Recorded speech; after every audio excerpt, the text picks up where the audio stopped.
Welcome to the Psychology of Us. I'm Professor R.J. Starr, and today we're diving into a phenomenon that's been flooding social media. Videos of people simply recording themselves staring at their reflections. No words, no movement, just an unbroken gaze into the mirror, capturing their own image for the world to see. At first glance, this might seem trivial, just another internet trend. But if we step back and analyze it through the lens of psychology, it becomes something much deeper. What is driving people to do this? What does it say about our relationship with ourselves, with others, and with the ever-watchful eye of the digital world? Today, we're going to explore the psychology behind this behavior, from self-objectification to existential reassurance, from digital narcissism to the basic human need to be seen. Mirrors have always held a special place in human psychology. Since ancient times, they've been tools of self-examination, self-admiration, even self-confrontation. But today's mirrors are different. They don't just reflect back an image, they record, they share, and they invite an audience. The moment someone records themselves staring into a mirror, they are no longer just a private observer of their own reflection. They are also the subject, the camera operator, the editor, and most importantly, the performer. They're watching themselves being watched, creating an infinite feedback loop of self-surveillance. Why? Because in the digital age, seeing oneself isn't enough. We want others to see us seeing ourselves. This is where the concept of self-objectification comes in. Coined in psychological research on media and self-perception, self-objectification occurs when we begin to view ourselves primarily as an external object, something to be observed, judged, and presented. Instead of simply being, we focus on how we appear to others. And with social media providing an audience at all times, it's easy to slip into this mindset. For some, staring into the mirror on camera isn't about vanity, but about external validation. It's not enough to know they exist. They need others to confirm it. Now let's talk about digital narcissism. And I don't mean narcissism in the clinical sense. True narcissistic personality disorder is a specific and relatively rare psychological condition. What we're seeing here is more of a cultural shift, a digital era of self-focus and constant image management.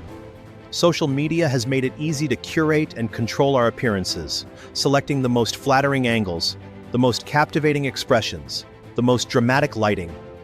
The simple act of staring at oneself, unchanging, unwavering, becomes a silent assertion. I am here. I exist. Look at me. It taps into the same psychological mechanics that drive us to take selfies, but with a more hypnotic, voyeuristic edge. Unlike traditional selfies where people pose, smile, or capture an action, these mirror-gazing videos strip away all distractions. There's no movement, no context, just a face, an expression, a moment of stillness. And yet they still generate likes, comments, engagement. Why? Because we, as viewers, feel compelled to interpret them. Is the person lost in thought? Are they admiring themselves? Are they trying to project mystery, confidence, vulnerability? The ambiguity is part of the appeal. It invites projection, speculation, even emotional connection. And here's the kicker. Many of these videos rack up hundreds of thousands of views. That's a lot of eyes watching someone watch themselves.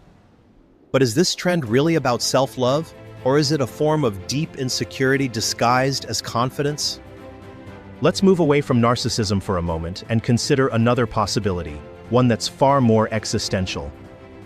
What if staring into the mirror isn't about admiration at all, but about reassurance?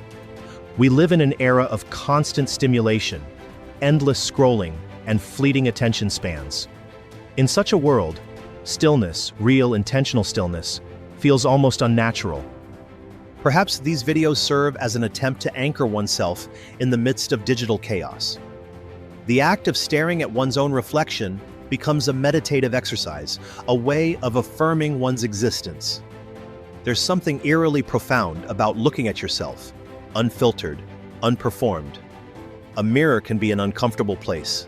It forces us to confront our own aging, our own flaws, our own humanity.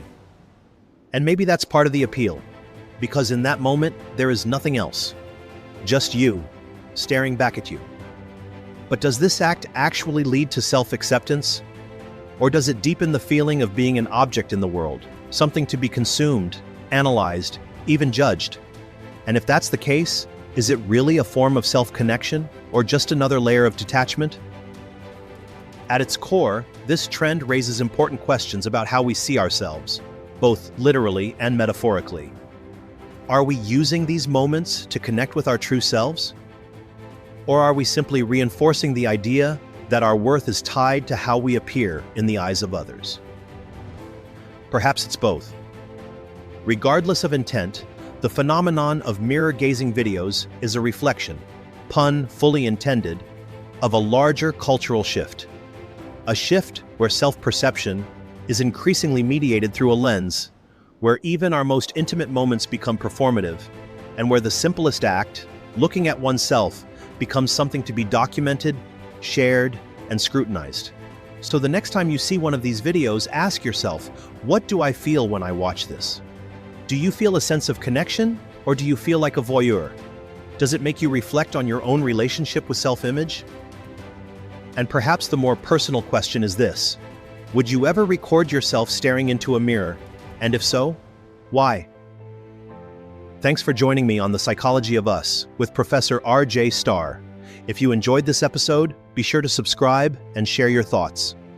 Until next time, take care and try looking into the mirror for yourself without the camera rolling.